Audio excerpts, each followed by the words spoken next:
xong branding rồi mới tặng qua kia ấy.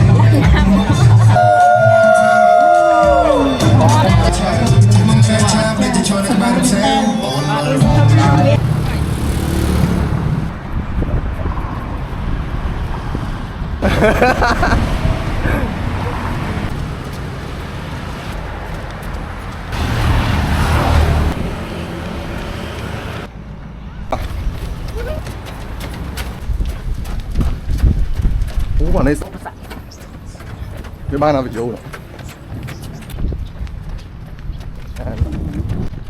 Ô, họ đào về bay mình. Ai mai ở đây.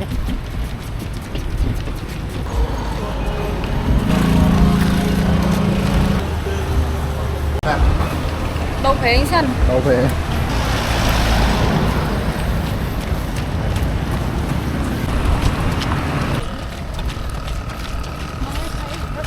Cái đấy là ngật một.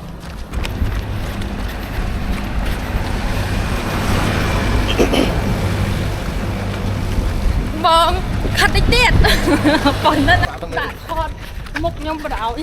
Bốc đạp rồi mặc quay láng lớn rồi. Trong nhầm tiêu. Cho mang cái.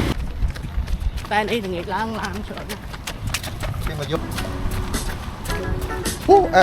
Em lỗ thân máu. Ya, sun saya nih tak cepet. Bercap tuh bunda. Em.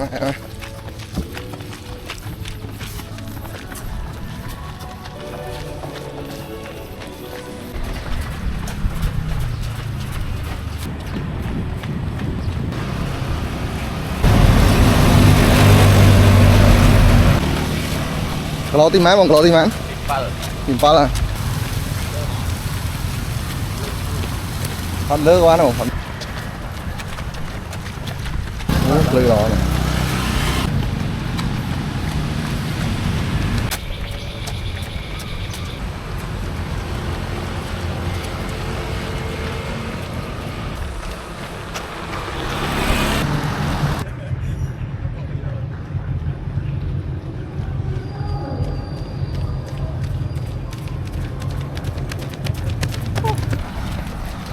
Tìm ăn nhiều ăn chơi mau rồi. Mưa mực hỏi dòng nhiều ăn chơi. Để cho nó.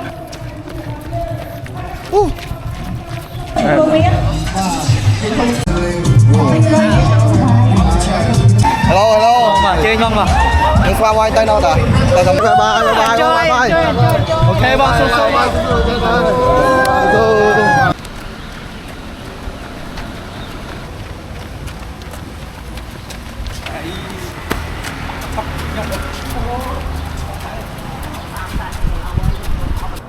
Em mua triệt là hả?